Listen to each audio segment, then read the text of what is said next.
The United Football League is officially in week 5, and with 8 teams competing for 4 playoff spots, the league is heating up. Don't worry, it is not too late to join in on the fun and cash some bets while enjoying some football.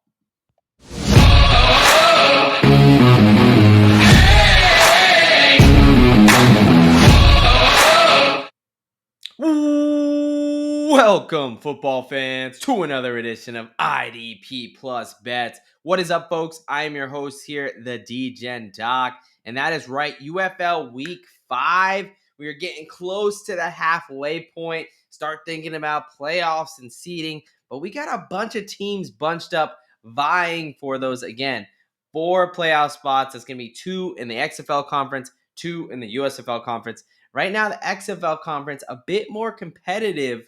A couple 3-1 teams, a 2-2 team, and a 1-3 team. Where the USFL is, you got Michigan and you got Birmingham up top, and then Houston and Memphis are kind of vying at the bottom there. But very, very fun week, pretty crazy week actually. If we look back at UFL Week 4 really quickly by just popping up the scores here.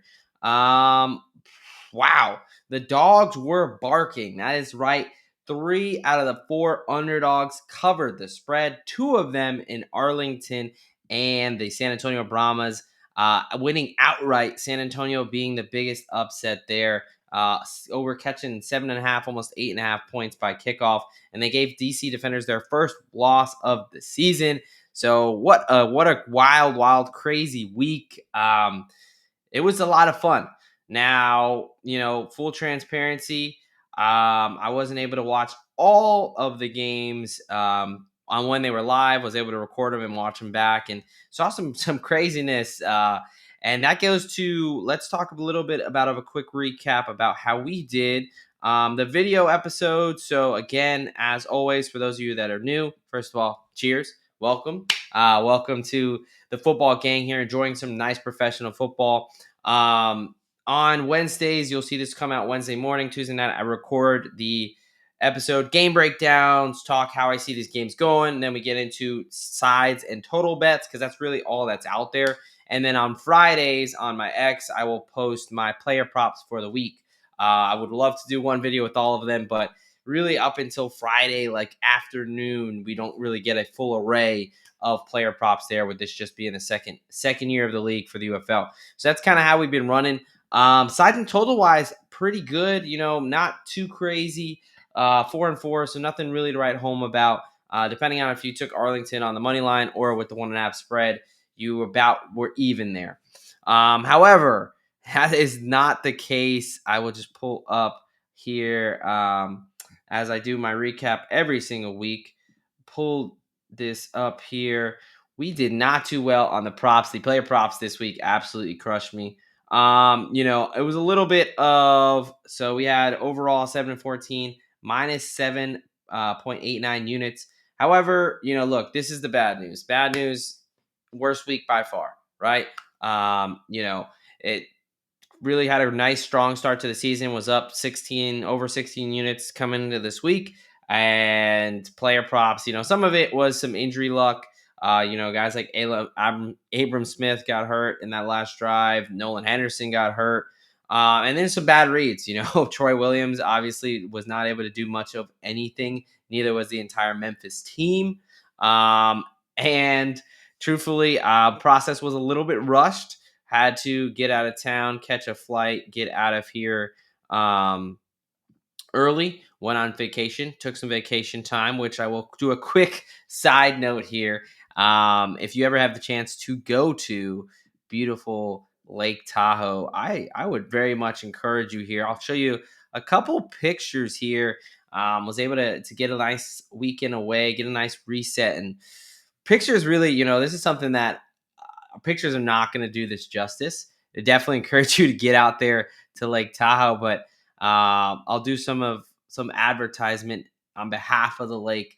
That was a cool waterfall hike you got to climb up to, but just really, really, really cool views. So on one hand, was able to reset, get on vacation. The bad was picks sucked last week. Hand up, apologize. The good news, We're still up over 8.5 units on the season year to date. So we are still in the profit in the green. And it's on to week 5, right? We're always going to have those variance weeks. That's just part of gambling. I'm not going to run away for to hide from it, just as I won't when we have good weeks. So enough of week 4. Let's go ahead and look towards UFL week 5 because that's what you guys all came here for. Again, for those who are new, welcome. And secondly, we're going to go game by game, break down each game, the 4-game slate. Going to tell you kind of big picture how I see it going. Then we're going to talk about bets. Then we'll finish the show with best bets and Degen plays. So let's go ahead and take a look at this week 5. And I think the way I like to do that is to go through a little bit of power rankings here. Here are my power rankings heading into week 5.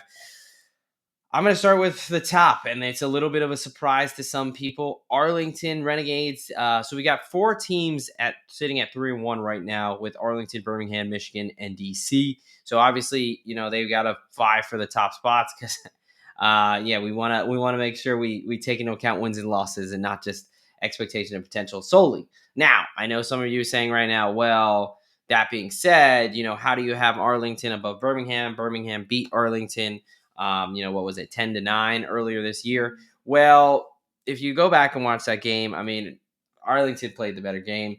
They were the road team. They did have to go on the road, but also that they held them to essentially a field goal all game. And that last drive, Birmingham had a false start that wound up saving them on like a 4th and 15 play or whatever. And they kind of got out of it. So I do think if they play that game again, I would favor Arlington. I think Arlington is the more complete team, especially with the quarterback inconsistency from Birmingham. So that's why Arlington's number 1 for me. My Michigan Panthers, as always, every week with Bryce Perkins and without Bryce Perkins is a huge difference, right? I will talk about Mr. Danny Etling here in a second, but Mike Nolan seems to have a weird fascination of getting Danny Etling on the field, and they are just a significant team, significantly worse team, with Etling as opposed to Perkins. And then you got the defenders. St. Louis is the only 2-2 team. And then really at the bottom, Memphis is easy. They haven't won a game. They've looked pretty awful in the nicest way possible. And then I've got San Antonio above Houston. We're going to find out, really quickly in that matchup, who's ascending and who's actually going to maybe be a threat to make a playoff shot here between San Antonio and Houston because they play each other this week. So that's how I see it. Would love to see who's too high, who's too low. Let me know in the comments, debate about it, right? Again, we're going to see some of these matchups play out, so we'll really see and test those power rankings. That's why, as opposed to just ranking things and predictions, I like to make bets. Put money where your mouth is, right? That's where we really get to take advantage of how we see the game and how things really play out. So let's talk some big trades and injuries news, as I like to, before the week, big enough to where it would matter to the spreads and to the impact of these games. The biggest one, St. Louis cornerback, St. Louis Battlehawks quarterback Manny Wilkins here, taking over for AJ McCarron this year. He was off to a pretty good start, had a rough past 2 games, especially in the passing game. He kind of got exposed a bit, was a bit turnover prone. He tore his Achilles and is going to be out for the season. Pretty unfortunate play. I mean, you can look it up if you didn't see it live. Essentially, it was bad snap, was fumbling around, and he went to go pick it up, and he tore his Achilles, and that led to a fumble and then a defensive touchdown. Yes, of course, there was 3 defensive touchdowns in the best bet that did not cash, which was the under 39.5 in that game for that to go over. But that was one of them. Super unfortunate for Manny Wilkins. So Max Duggan, former TCU quarterbacks, does take over for St. Louis there.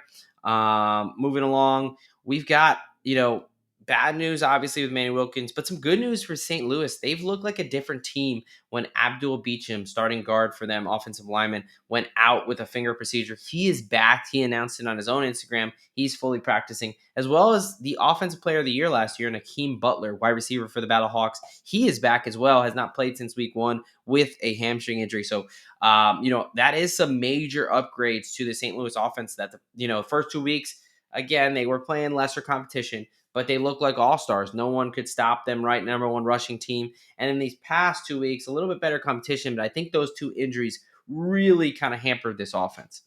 And then, you'd have Arlington and Memphis. They swapped out a couple linemen I think it was Arlington sent over a tackle. There was like their backup tackle for Memphis, one of their starting guards there. Memphis's O line is a mess. If you watch that Michigan Panthers game, it was solely decided by the trenches.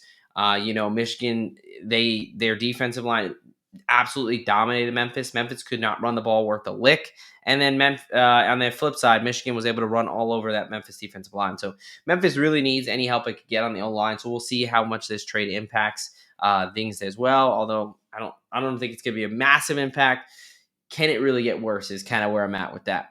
And I talked about some quarterbacks here. Yeah, so Michigan Panthers quarterback Danny Etling, who was actually starting 2 weeks ago before he got knocked out of the game. And Bryce Perkins thankfully saved all of our viewing pleasure because he's such a dynamic and fun player. He should be back from his concussion. He had a limited practice this week, though he's expected to be back. And, I want to quickly go to what Mike Nolan, he is obviously the Michigan Panthers head coach. I talked about it at the top of the show, but he does have this like weird fascination with Danny Etling. And so we'll pull up a tweet here.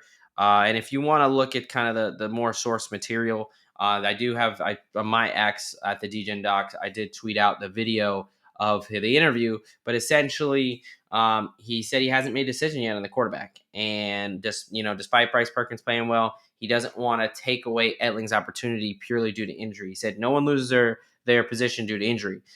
So clearly, despite what anybody else with eyes, and has even watched a fraction of a second of this league thinks, Danny Etling's still very much in play at quarterback for the Michigan Panthers. I don't know what Bryce Perkins has to do to lock up that job, but just to be aware, Mike Nolan is very much leaving that door open. We'll see what the depth chart says and what rolls out there. And then last little update, Houston Roughnecks quarterback Nolan Henderson was knocked out of the game and immediately ruled out. Have not gotten word of exactly what's going on there. Quarterback Jalen McClendon, who's been bouncing around the league, actually played really well when he came in.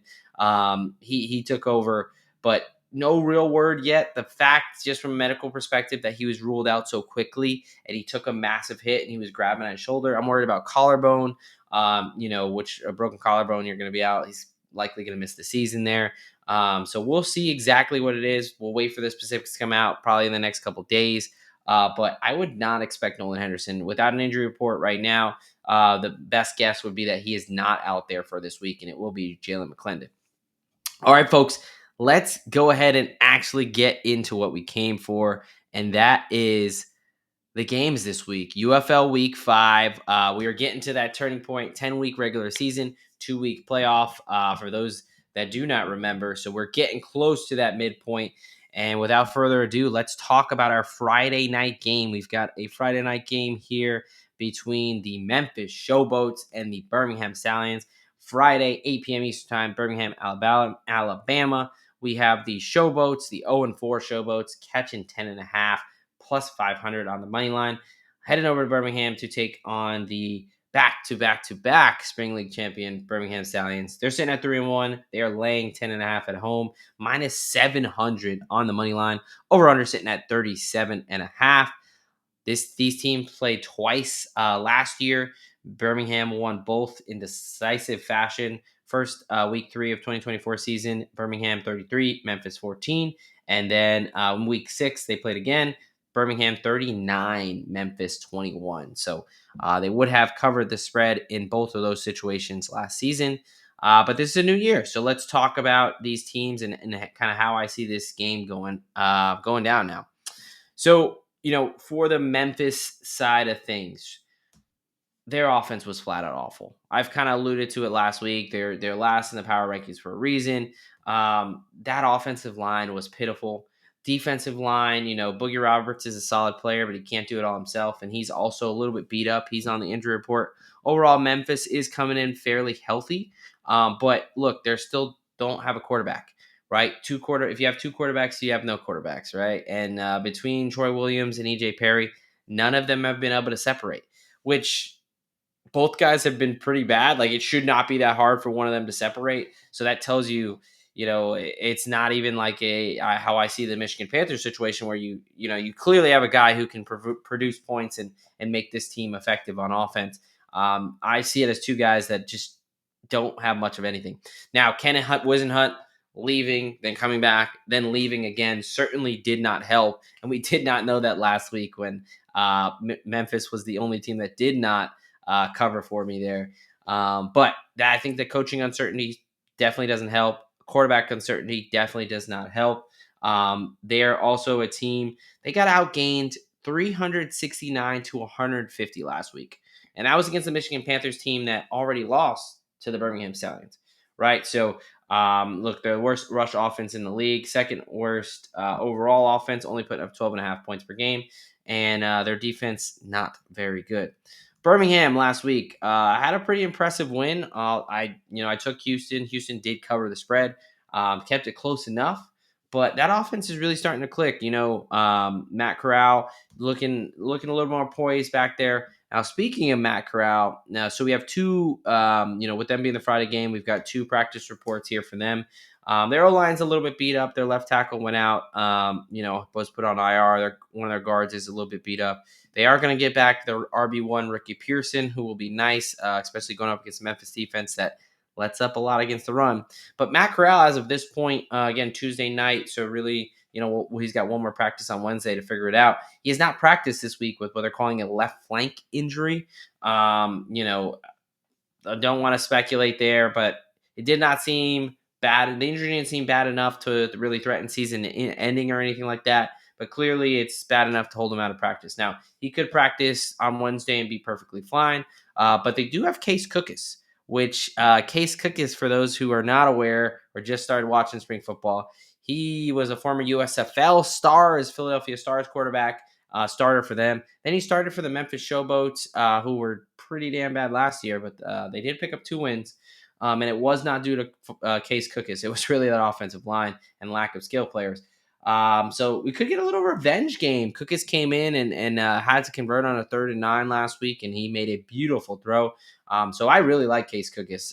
Even though he's the 3rd string quarterback for Birmingham, they really had 3 guys who were probably top 5 in the league overall quarterbacks. So we'll see how that situation plays out. But even with Case Cookus, I'm going with Birmingham. Give me Birmingham minus 10.5 here. They're at home. They're the much better team. I just like them to, basically do what Michigan did. Dominate the trenches and be able to control the game. And I think Memphis is going to be able to put up many points. They've struggled to put up points all year. Again, averaging only 12.5 points on the year per game. This is one of the better defenses they've faced. That defensive line is going to absolutely eat no matter who's back there at quarterback. Both those quarterbacks a little bit prone to some turnovers there. I like Birmingham to cover the big number. I'm laying it. I cannot, I tried to trust Memphis last week. And despite catching over a touchdown, they got absolutely blown out. I don't see this going any differently. Give me Birmingham. I'm also going to be on the under 37.5. Something similar to what they had last week. I think they lost 27-9 to Michigan. I could see a 24-10 game. I could see a 30-3 game. I really do not see Memphis being able to put up many points. I think Birmingham's able to control the line of scrimmage. I think they get the running game going a little bit. And again, Case Cookus is a very capable thrower. They've got Deion Kane. They've got Jordan Thompson, Davion Davis. They've got a lot of big play potential guys. So I think that they can, put up some points and really put the clamps on this Memphis Showboats team. So give me Birmingham laying the 10.5 and give me the under 37.5 in that game.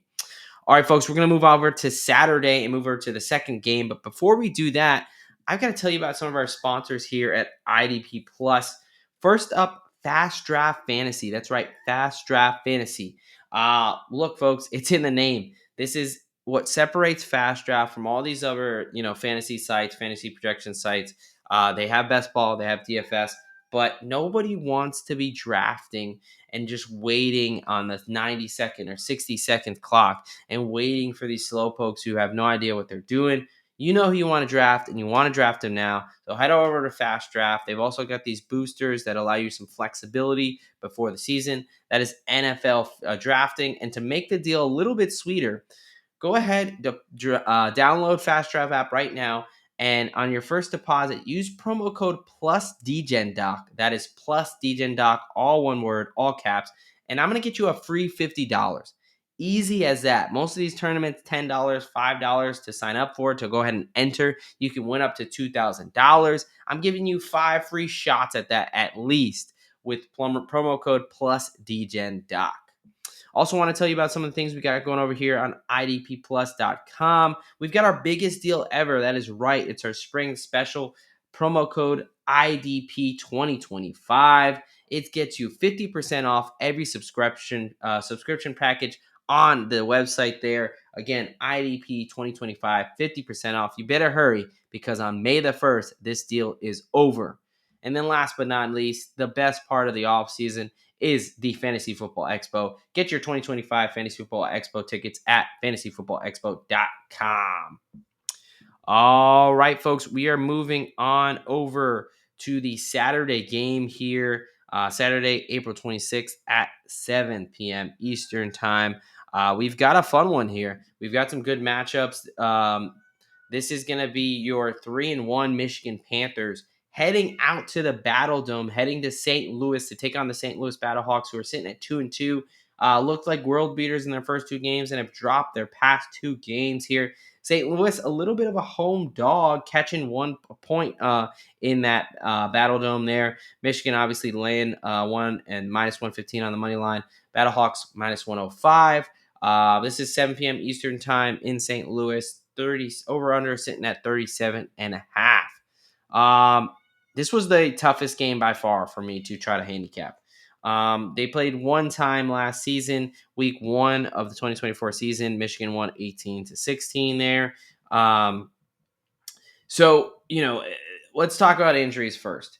Danny Etling is likely back in the picture this week, which typically when a guy comes back from injury, that's typically a good thing. You would imagine they're getting another piece. Well, with this situation, with the whole Mike Nolan not, refusing to accept that Bryce Perkins is one of the best players in the league and should always be on the field, that kind of scares me. And his interview that he just gave did not give me any confidence that Bryce Perkins is definitely a starter. So I think we're going to see some Danny Etling there. Again, the last time we saw Etling, he was actually starting over Bryce Perkins, which is absolutely terrifying to be a Michigan Panthers fan or a Michigan Panthers backer. They also lost linebacker Javin White, one of the starting linebackers there next to Frank Ginda and Dawkins there, a solid player. They got a couple guys on defense a little bit banged up, but overall pretty healthy coming in. Again, just 1 or 2 guys on defense that are a little bit banged up. Now, for the St. Louis side on the injury report, we already know Manny Wilkins is not going to be there. But I talked about 2 guys that are going to be back. Abdul Beecham coming back from finger surgery there. That offensive line is back intact. And Hakeem Butler, the offensive player of the year. I think, really the personnel and the health is going to play a huge factor in this game. I think Danny Etling coming back is going to, throw a disruption in an offense that was really clicking. Again, they played a Memphis team, but they were 3 for 3 in the red zone. They were balanced. They were running the ball. They were passing the ball. Their defense was dominant. They got the tight ends involved. There can be one of the best. I mean, they have the best scoring offense in the league. My concern here is St. Louis is desperate. They're at home. They've got the actual home field advantage. And if Mike Nolan is going to roll out this 2-quarterback system and keep switching between Perkins and Danny Etling, I think that's going to spell some trouble. This St. Louis defense, look, they gave up 30 points last week, but that was because of 2 defensive touchdowns that obviously were not their fault. They were put in some bad situations there. And Max Duggan was kind of thrown into the game. I think with a little bit more preparation, getting back Beecham and Hakeem Butler, I think they're going to have some success running the ball with Jacob Sailors.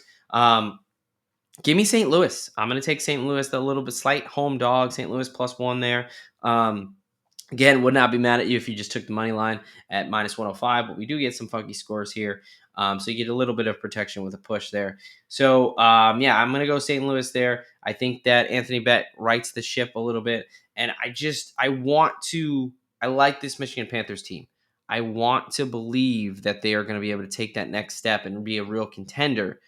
But this indecision from Mike Nolan to give over the reins to Bryce Perkins, absolutely has me in a pause there. So I'm going to take the home team. Give me St. Louis plus the 1 there. Again, I think this was the hardest game to handicap on the whole slate. Continuing with this slate, let's move over to probably the game of the week. And Arlington's evolved again. We've got the 3-1 DC Defenders heading down to Texas to take on the 3-1 Arlington Renegades Sunday, 12 p.m. Eastern time. We've got DC catching 3.5 at plus 155 on the money line, and we've got Arlington laying 3.5 at home, minus 185 on the money line. Over under sitting at 39.5, highest total on the board. Now, last time these teams played, back in week 3 of the 2024 season, it was DC 29, Arlington 28. And then week 10 to round out the season, Arlington won by a point, 32-31. So a lot of points and fireworks scored in the game last week. So maybe that's why, last season in those two games. So maybe that's why they put the total so high there. But I think these are very different teams here. Injury wise, again, no Ty Scott for the number one leading receiver for the DC Defenders. He is still out. Abram Smith, haven't got word really on his injury. He picked up an injury and was really not moving his arm much at the last drive. And that was a very pivotal drive. They were trying to go for the win there in DC, or at least the tie to score a touchdown, and he was not out there. So that tells me the injury, is a little bit at least concerning. So we'll see. No official word yet on if he'll be able to play. But DC, great defense. I can't trust their offense. Especially with the loss of Ty Scott, they've been able to hit some big plays there, but they've been overall inefficient. A lot of inefficiency. Jordan Ta'amu's right around 50% completion percentage on the year. Again, he's got the yardage. He leads the league in yardage, and he makes some big throws, but a lot of misses. And this Arlington defense is very good. It took me a while to adjust because they were so bad last year. But, this is the number one scoring defense in the league, only giving up 10.8 points per game. I don't think they're going to let up these big plays, and I think they're going to force DC to try to drive the length of the field.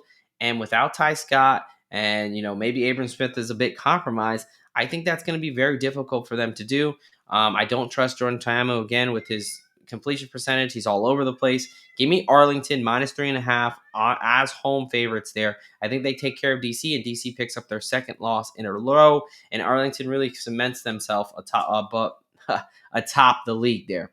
Also, I love the under in this game. Give me the under 39.5. I think you have two of the best defenses in the league going at it right now. DC is the best defense by yardage. They're the third best scoring defense, only giving up for 15.5. And I talked about Arlington's defense, the number one scoring defense. This defense is legit. Even in the one game they've lost, they only let up 10 points. Again, in that Birmingham game that I talked about, was a little bit, they won off a false start on 4th and 15. Pretty fluky. So I like this game to be, not a lot of points. Again, I talked about the inefficiency of DC. I think Arlington's going to be able to really make them work for it. And then Arlington, as good as they've been, they really have a tendency to settle for field goals and not put up a lot of touchdowns. And I think that's going to really help this game go under. So I like Arlington laying the 3.5 at home, and I really love the under 39.5. All right, last game on the slate, and then we will do best bets, DGen bet, and get up on out of here. So we're finishing up with a fun one here. Again, a lot of good matchups. I think that Friday night game maybe a little bit of a snoozer.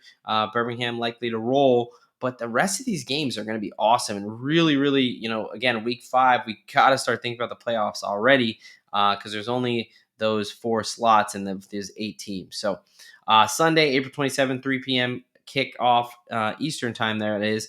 We are heading to San Antonio, Texas, where the Houston Roughnecks, the 1-3 Houston Roughnecks, are taking on the 1-3 San Antonio Brahmas. This is Brahmas' first home game, their home opener. Hopefully, the fans in San Antonio are ready to go ahead into the Alamo Dome and watch some good football there. So you got Houston catching 3.5 on the road, plus 3.5, minus 115. On the money line, plus 150. And then you have the home favorite, San Antonio Brahmas, laying 3.5, minus 105. Over-under sitting at 38.5. These two teams played once last season. Week 7, San Antonio won by 3 and a score of 15-12. All right, so this, battle of the 1 and 3 teams. And this is really, both these teams need this win to stay alive in the playoff race. They're looking at a couple 3-1 teams ahead of them. For San Antonio's case, they're looking at 3 teams ahead of them. So both these teams are a little bit in desperation mode as far as they need to start stacking wins if they really want a shot to make the playoffs here. So I think this is going to be a really competitive game. Big injury here is the Nolan Henderson injury. Who's going to be playing quarterback for the Houston Roughnecks? Obviously, he's going to make a bit of a difference here. We don't have official news on this. Nothing really has been stated. But the fact that he was ruled out so quickly tells me we're likely going to get some Jalen McClendon, who he's got a rocket for an arm. If you did not see some of the throws he made against the Birmingham defense last week, I encourage you to go watch. This dude's got a cannon. He's played, he played back in the XFL for the Vegas Vipers.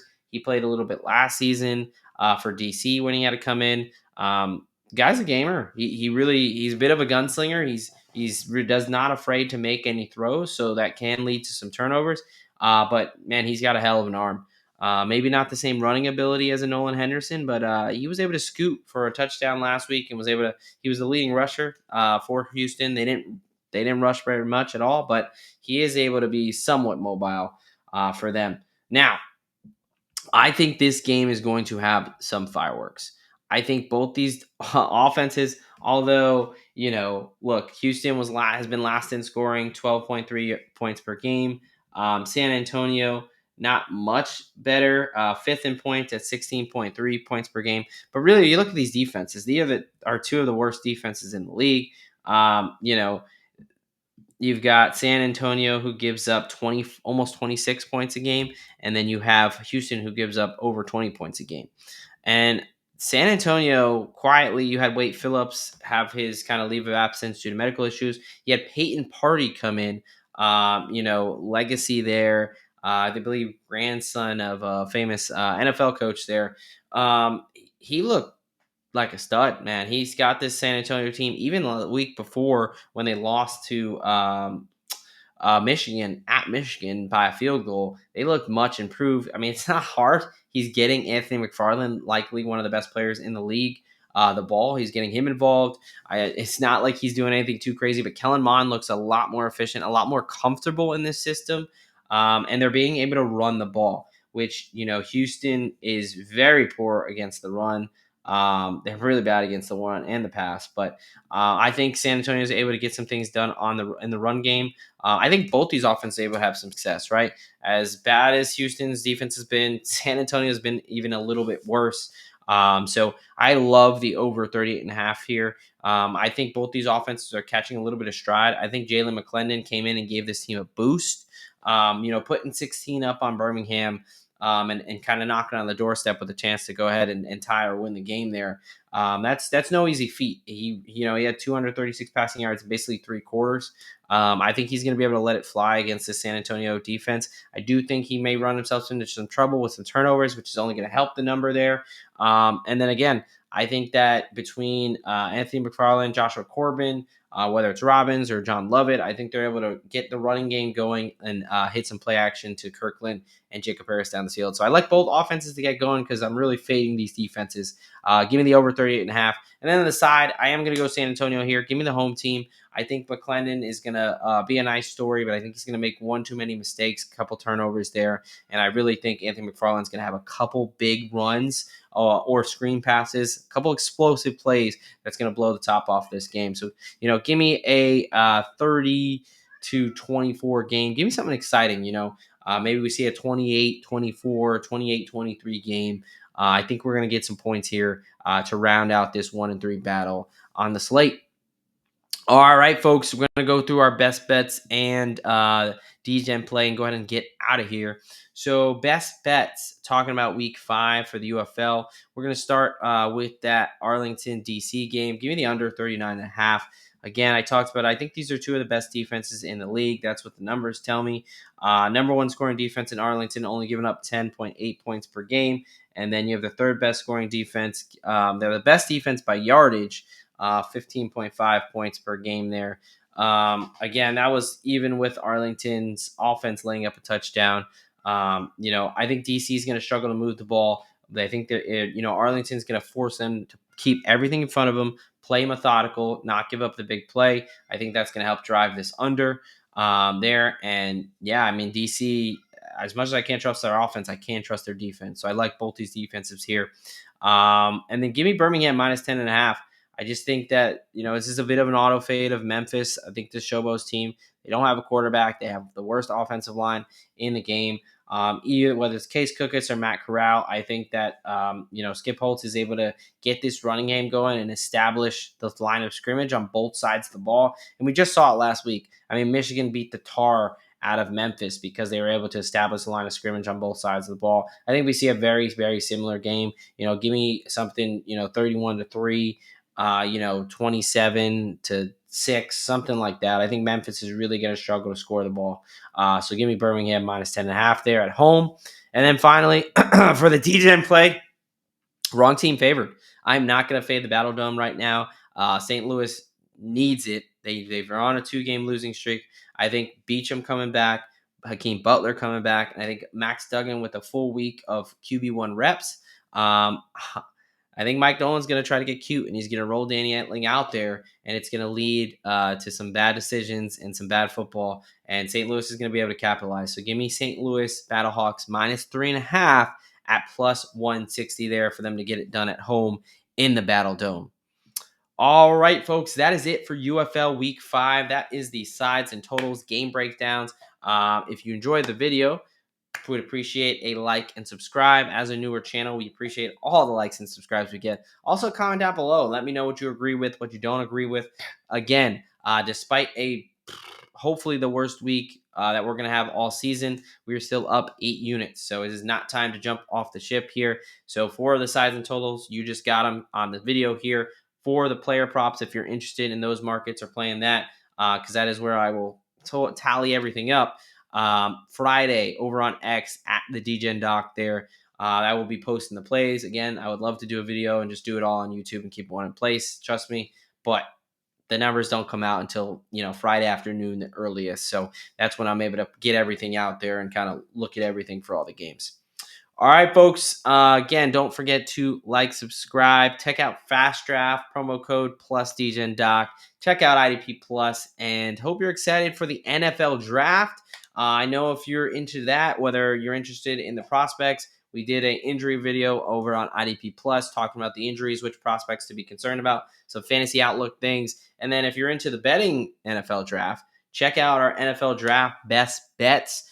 Did that episode last week with my buddy Derek there, Professor Locks. We gave out some, he crushed the NFL Draft last season, so you're going to want to make sure you check that out and find out what he's talking about over there. So happy football week, a lot of football. Look, this UFL season is short, so we got to treasure it. Let's make some money and enjoy some professional football. All right, folks, from the Degen Doc here at IDP Plus Bets, I am out of here. Thank you for watching the IDP Plus YouTube network. If you enjoyed this video, give it a thumbs up and don't forget to subscribe to our channel. Be sure to tap the bell icon to get notified whenever we upload new content.